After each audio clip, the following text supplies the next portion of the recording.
حضرت ابو ہریرہ رضی اللہ تعالیٰ عنہ سے روایت ہے کہ رسول صلی اللہ علیہ وآلہ وسلم نے ارشاد فرمایا، ایک عظیم اور بابرکت کلمات ہیں، یہ کلمات ایمان کی بنیاد ہیں اور جنت کی کنجی ہیں۔ جو شخص روزانہ ان کلمات کو 100 مرتبہ پڑھے گا، اللہ تبارک و تعالیٰ اس کے تمام گناہوں کو معاف فرما دیتا ہے، اگرچہ وہ سمندر کی جھاگ کے برابر ہی کیوں نہ ہو۔ یہ کلمہ بندے کو اللہ تبارک و تعالیٰ کے قریب کر دیتا ہے اور اس کی محبت میں اضافہ کرتا ہے۔ جو شخص اس کلمے کو کثرت سے پڑھتا ہے، یہ کلمہ قبر کی تاریکی کو دور کرتا ہے، وہاں روشنی اور راحت کا سبب بنتا ہے اور آخرت کے عذاب سے نجات عطا فرماتا ہے۔ اس کے لیے آخرت میں جنت کی بشارت ہے۔ ان کلمات کا پڑھنا ایمان کو مضبوط کرتا ہے، اس لیے فکر و فاقہ ختم کر دیا جاتا ہے، اس کی آنکھوں کی روشنی واپس آ جاتی ہے، بینائی بہتر ہوتی ہے، اس کے دل کو سکون اور راحت اور روح کو راحت نصیب ہوتی ہے۔ اللہ کے لیے بابرکت کلمات نہ صرف توحید کی گواہی دیتے ہیں بلکہ دنیاوی روحانی فوائد کا بھی خزانہ ہے۔ یہ کلمات پڑھنے سے دل کو سکون ملتا ہے، مشکلات آسان ہوتی ہیں اور روحانی روشنی حاصل ہوتی ہے۔ اللہ کی مدد اور رحمت شامل حال رہتی ہے۔ جب بھی کوئی پریشانی یا مشکل درپیش ہو، اس کلمے کو کثرت سے پڑھنے سے اللہ کی مدد حاصل ہوتی ہے اور مسائل حل ہو جاتے ہیں۔ یہ کلمہ شیطانی وسوسے اور برے خیالات کو دور کرتا ہے، دل کو پاکیزگی عطا کرتا ہے اور اللہ کی طرف متوجہ کرتا ہے۔ اس کلمے کی برکت سے اللہ تنگ دستی، غربت اور مالی مشکلات کو دور فرما دیتا ہے۔ جو شخص روزانہ پڑھے، اسے کبھی فکر و فاقہ کا سامنا نہیں ہوگا۔ یہ کلمہ رزق میں برکت کا ذریعہ ہے، مشکلات اور برائیوں سے حفاظت کرتا ہے اور اللہ کی رحمت کو متوجہ کرنا ہے۔ وہ کلمہ مبارک یہ ہے، بسم اللہ الرحمن الرحیم۔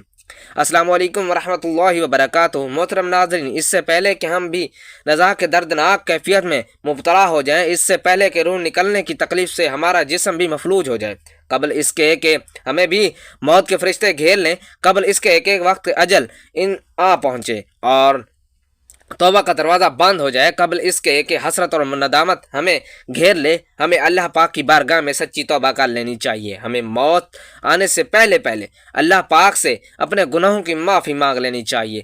آج کی رات تو ویسے بھی اپنے گناہوں کو بخشوانے کی رات ہے، آج کی رات تو ویسے بھی اللہ پاک کو راضی کرنے کی رات ہے، لہٰذا اپنے گناہوں سے سچی توبہ کیجیے۔ گناہ انسان سے بھی ہوتے ہیں، لیکن گناہوں پر ڈٹے رہنا، ان پر اظہار کرتے رہنا اور توبہ سے منہ موڑ لینا بہت بڑی حماقت ہے۔ بندہ مومن کی شان یہ ہے کہ اگر اس سے کوئی گناہ سرزد ہو جائے تو وہ فوراً توبہ کرتا ہے، پھر گناہ ہو جائے تو اس کی توبہ کرتا ہے، پھر گناہ ہو جائے پھر توبہ کرتا ہے۔ غرض بار بار توبہ کہنا ایمان کا تقاضا ہے۔ اللہ پاک نے قرآن پاک میں کئی مقامات پر توبہ کرنے اور اپنے گناہوں سے معافی مانگنے کا حکم فرمایا ہے، اور جو لوگ اللہ پاک کی بارگاہ میں سچی توبہ کر لیتے ہیں، اللہ پاک ان سے بہت خوش ہوتا ہے اور ان پر خصوصی فضل و کرم بھی کرتا ہے۔ میرے مسلمان بہن بھائیو، یاد رکھیں کہ اگر ہر گناہ کی توبہ ایک جیسی نہیں ہوتی، بعض گناہ ایسے ہوتے ہیں جس کی تلافی اور توبہ مختلف ہے۔ اگر اللہ پاک کے حقوق کی طرف یہ ہو، مثلا نماز قضا کی ہو، رمضان کے روزے نہ رکھے ہوں، یہ زکوٰۃ ادا نہ کی ہو، آج فرض ہونے کے باوجود نہ کیا ہو، تو اس سے توبہ ہے۔ یہ ہے کہ نماز روزے کی قضا کرے، زکوٰۃ ادا کرے، حج کرے اور ندامت و شرمندگی کے ساتھ اللہ کریم کی بارگاہ میں اپنی غلطی کی معافی مانگے۔ اسی طرح اگر اپنے کان، آنکھ، زبان، پیٹ، ہاتھ، پاؤں یا شرمگاہ اور دیگر اعضاء سے ایسے گناہ کیے ہوں جن کا تعلق اللہ کریم کے حقوق کے ساتھ ہو، بندے کے حقوق کے ساتھ نہ ہو، جیسے غیر محرم عورت کے ساتھ دیکھنا، جنابت کی حالت میں مسجد میں بیٹھنا، قرآن مجید کا بے وضو ہاتھ لگانا، شراب نوشی، ناچ گانے بجانے سننا، ان سے توبہ یہ ہے کہ اللہ کریم کی بارگاہ میں اپنے گناہوں کا اقرار کرتا ہوں، ان گناہوں پر ندامت کا اظہار کرتے ہوئے اور کرنے کا پختہ عزم کرتے ہوئے معافی طلب کرے، اور اس کے بعد کچھ نہ کچھ نیک اعمال ضرور کریں، کیونکہ نیکیاں گناہوں کو مٹا دیتی ہیں۔ اور اگر بندے کے حقوق ترک کیے ہوں تو ان کی 3 صورتیں ہیں۔ ایک صورت تو یہ ہے کہ ان کے حقوق کا تعلق صرف قرض کے ساتھ ہو، جیسے خریدنے میں چیزوں کی کمی، مزدور کی اجرت یا بیوی کا حق مہر۔ اس صورت میں توبہ کا طریقہ یہ ہے کہ ان حقوق کو ادا کیے کریں یا صاحب حق سے معافی حاصل کریں اور اللہ کریم سے بھی معافی کی دعا کریں۔ دوسری صورت یہ ہے کہ ان حقوق کا تعلق صرف ظلم کے ساتھ ہو، جیسے کسی کو مارا، گالی دی یا غیبت کی اور اس کی خبر اس تک پہنچ گئی۔ اس صورت میں توبہ کا طریقہ یہ ہے کہ صرف صاحب حق سے معافی طلب کرے اور اللہ کریم سے بھی معافی کی دعا کریں۔ تیسرا صورت یہ ہے کہ اس کا تعلق قرض اور ظلم دونوں کے ساتھ ہو، جیسے کسی کا مال چھینا، کسی سے رشوت لی، سود لیا یا جوئے میں مال جیتنے پر۔ اس صورت میں کہ توبہ کا طریقہ یہ ہے کہ وہ حقوق میں بھی ادا کرے اور صاحب حق سے معافی بھی حاصل کرے اور اللہ کریم سے بھی معافی کی دعا کرے، کیونکہ یہ رب کریم کا وعدہ ہے اور اپنے وعدے کے خلاف کرنا اللہ کریم کی شان کریمی کے لائق نہیں۔ ماہ شعبان کی راتیں بابرکت اور گناہوں کے معافی، رزق کی و فراوانی اور موت و حیات کی رات ہے۔ توبہ کرنے کا مطلب ہوتا ہے کہ چھٹکارا پانا، آزادی حاصل کرنا، نجات پانا۔ تو گویا آج جہنم سے آزادی حاصل کرنے کی رات ہے، آج عذاب قبر سے چھٹکارا پانے کی رات ہے، آج اللہ کے عذاب سے نجات حاصل کرنے کی رات ہے، آج اللہ پاک کے رحمتوں پانے کی رات ہے، آج بھلائیوں والی رات ہے، آج دعاؤں کی قبولیت کی رات ہے، آج بخشش پانے کی رات ہے، آج سعادت مندیاں لکھوانے کی رات ہے، آج اپنے گناہوں سے معافی مانگنے کی رات ہے، آج رب کریم کی وہ راضی کرنے کی رات ہے، آج سچی اور پکی توبہ کرنے کی رات ہے۔ اس مناسبت سے آج ہم سچی پکی توبہ سے متعلق ایک رواج سنتے ہیں۔ اللہ کے ولی حضرت فرید الدین رحمۃ اللہ علیہ نے اپنی کتاب تذکرۃ الاولیاء میں لکھا ہے کہ ایک بزرگ دنیا سے منہ موڑنے اور رب کی عبادت میں متوجہ ہونے کا واقعہ کچھ ایسے بیان کیا ہے کہ وہ بزرگ ہیرے اور جواہرات کے ایک بہت بڑے تاجر تھے، اپنا مال و اسباب لے کر بڑے بڑے بادشاہوں، امراء اور وزراء کے پاس جایا کرتے۔ ایک مرتبہ اپنی تجارت کے سلسلے میں ملک روم کے بادشاہ کے پاس گئے، وہاں پہنچے تو بادشاہ اپنے وزراء اور مشیروں کے ساتھ کہیں جا رہا تھا۔ ان بزرگ سے کہا گیا کہ آپ بھی چلیں، تو یہ بھی ساتھ چل دیے۔ تقریب میں شرکت کے لیے بادشاہ اپنے لشکروں، سرداروں اور بہت سارے افراد کو لے کر ایک صحرا نما جنگل میں چلا گیا۔ یہ بزرگ فرماتے ہیں کہ میں نے دیکھا کہ وہاں ایک خوبصورت خیمہ لگا ہوا ہے، فوج خیمے میں ارد گرد موجود ہے۔ اس خیمے کے قریب بادشاہ اور اس کے تمام افراد ٹھہر گئے۔ تھوڑی دیر میں جو بہادر سپہ سالار پر مشتمل ایک گروہ میں ان کے کچھ نہ کچھ کہنے کی آوازیں تو آ ہی رہی تھیں، مگر اس کا مفہوم باتیں سمجھ نہیں آ رہا تھا۔ وہ گروہ خیمے میں تھوڑی دیر ٹھہرا اور باہر نکلا۔ پھر اس کے بعد بوڑھوں لوگوں کا ایک اور گروہ اتر گیا اور وہ بھی تھوڑی دیر اندر ٹھہرا اور باہر آ گیا۔ پھر راہبوں اور پادریوں پر مشتمل ایک گروہ اندر گیا، انہوں نے بھی وہاں کچھ نہ کچھ کہا اور تھوڑی دیر میں باہر آ گیا۔ پھر حسین و جمیل لڑکیوں کا گروہ گیا اور اس خیمے کے اندر گیا اور وہاں کچھ کہنے لگا۔ تھوڑی دیر بعد لڑکیوں کا گروہ باہر آ گیا۔ اس کے بعد وزیروں کے ساتھ بادشاہ خود اس خیمے میں داخل ہوا، اندر جا کر تھوڑی دیر ٹھہرا اور واپس آ گیا اور تقریب ختم ہو گئی۔ بزرگ بڑا حیران ہوئے کہ یہ کیسی تقریب ہے، نہ کوئی جشن ہے، نہ کوئی شور شرابہ ہے، نہ کوئی کھیل کود ہے، نہ کوئی تماشا ہے، نہ کوئی محفل رنگ و شباب ہے، نہ کوئی آلات موسیقی کے، نہ کوئی ہلا گلا ہے، الغرض کچھ بھی تو نہیں ہے، یہ کس طرح کی تقریب ہے؟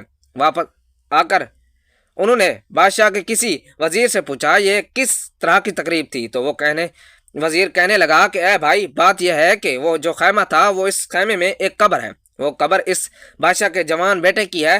چند سال پہلے بادشاہ کا جوان بیٹا فوت ہو گیا تھا۔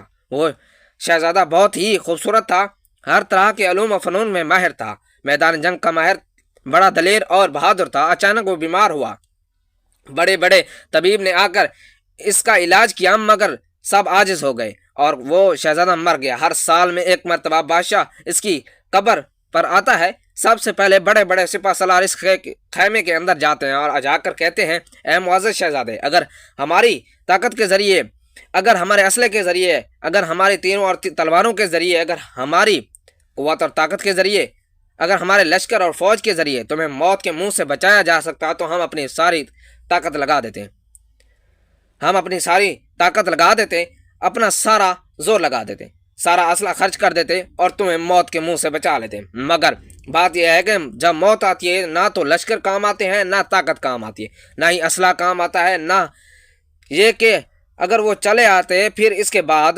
بوڑھے جاتے، جو ملک کے چنے ہوئے طبیب اور ڈاکٹر تھے، وہ بھی جا کر اسی طرح کے جملے کہتے، اے معزز شہزادے، اگر ہماری طب کے ذریعے، اگر ہمارے دواؤں کے ذریعے، اگر ہماری مہارت کے ذریعے، اگر ہماری سمجھداری کے ذریعے، اگر ہماری زندگی بھر کی تجربات کے ذریعے تمہیں موت کے منہ سے بچایا جا سکتا تو ہم ساری دوائیاں لگا دیتے، سارے مہارتیں خرچ کر دیتے، ساری زندگی کے تجربات کو چھوڑ دیتے اور تمہیں موت کے منہ سے بچا لیتے۔ مگر بات یہ ہے کہ جب موت آتی ہے تو نہ طب کام آتی ہے، نہ طبیب کام آتا ہے، نہ دوا کام آتی ہے، نہ دوا بنانے والا کام آتا ہے، اور موت زندگی کو ختم کر دیتی ہے۔ پھر اس کے بعد بڑے بڑے علماء اس کے پاس جاتے ہیں اور جا کر کہتے ہیں، اے معزز شہزادے، اگر ہماری دعاؤں کے ذریعے، اگر ہمارے علم کے ذریعے، اگر ہماری سفارش کے ذریعے اور اگر ہماری شفاعت کے ذریعے تمہیں موت سے بچایا جا سکتا تو ہم سے یہ سب کچھ کر دیتے اور تمہیں اس حال تک نہ پہنچنے دیتے۔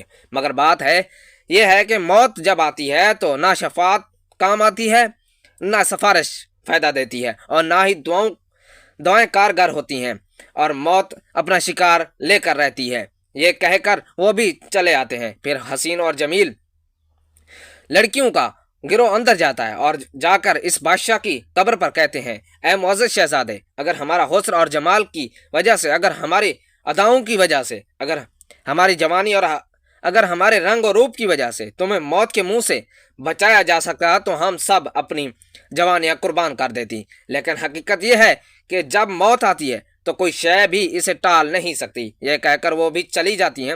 اس کے بعد بادشاہ وزیروں کے ساتھ اندر جاتا ہے اور بادشاہ بھی یہی جملہ کہتا ہے کہ اے میرے بیٹے، جو کچھ میرے پاس تھا وہ سب میں نے تمہیں بتا دیا اور دکھا دیا۔ اگر یہ بادشاہت، اگر یہ وزراء، اگر یہ طاقت، اگر یہ شان و شوکت، اگر یہ سب کچھ تمہیں موت کے منہ سے بچا سکتا تو میں ملک تم پہ قربان کر دیتا، بادشاہت تم پر قربان کر دیتا، مگر تمہیں زندہ رکھتا، اپنی موت آنکھوں کے سامنے رکھتا، تمہیں مرنے نہ دیتا۔ مگر حقیقت یہ ہے کہ جب موت آتی ہے نہ تو بادشاہ کی بادشاہت نہیں بچا سکتی، وزیروں کی وزارت نہیں بچا سکتی، طبیبوں کی طب نہیں بچا سکتی، طاقتوروں کی طاقت نہیں بچا سکتی، حسینوں کا حسن اور جمال بھی نہیں بچا سکتا، الغرض دنیا کی کوئی بھی چیز موت سے نہیں بچا سکتی۔ بادشاہ یہ جملے کہتا ہے اور پھر دوبارہ 1 سال کے لیے الوداع کہہ کر چلا آتا ہے۔ اس بزرگ نے جب یہ جملے سنے تو دل پر چوٹ لگی اور سوچنے لگا کہ یہ مال دولت میں جمع کر رہا ہوں، دنیا کی آسائشیں سمیٹ رہا ہوں، یہ جو مشرق مغرب میں تجارت کر رہا ہوں، یہ جو جواہرات وقت مال جمع کرنے میں لگا ہوا ہوں، یہ جو ہر وقت تجوریاں بھرے جا رہا ہوں، یہ جو بڑے بڑے سفر کر کے پیسے کماتا ہوں، ہر دن جواہرات کو دیکھ دیکھ کر خوش ہوتا ہوں، ان کی چمک دمک مجھے خوشی سے دوبالا کر دیتی ہے۔ اتنا سب کو کرنے کے بعد بھی اگر موت کا شکار ہونا ہے تو پھر اس غفلت میں پڑنے کی ضرورت ہی کیا ہے۔ یہ کہا اور سارا مال، تمام ہیرے جواہرات اللہ کی راہ میں دے دیے اور دنیا سے بے رغبت ہو کر اللہ تبارک و تعالیٰ کی عبادت و ریاضت میں مگن ہو گئے اور گوشہ نشینی اختیار کر لی، اور اس کے بعد کبھی آپ کو ہنستے ہوئے نہ دیکھا گیا۔ میرے مسلمان بہن بھائیوں، موقع حقیقت یہی ہے کہ موت کو بادشاہ کی بادشاہت نہیں روک سکتی، موت کو وزیروں کی وزارت نہیں روک سکتی، جب موت کو دانشوروں کی عقل و دانش نہیں روک سکتی، موت کو حسینوں کا حسن جمال نہیں روک سکتا، موت کو طبیبوں کی طب و دوا نہیں روک سکتی، موت کو علماء کی سفارش اور دعا نہیں روک سکتی، موت کو بہادروں کی بہادری نہیں روک سکتی، موت کو طاقتوروں کی طاقت بھی نہیں روک سکتی۔ لہٰذا عقل مند وہی ہے جو موت آنے سے پہلے پہلے موت کی تیاری کر لے۔ حضرت ابو ہریرہ رضی اللہ تعالیٰ عنہ سے روایت ہے کہ رسول صلی اللہ علیہ وآلہ وسلم نے فرمایا، یہ ایک عظیم اور بابرکت کلمات ہیں، یہ کلمات ایمان کی بنیاد ہیں اور جنت کی کنجی ہے۔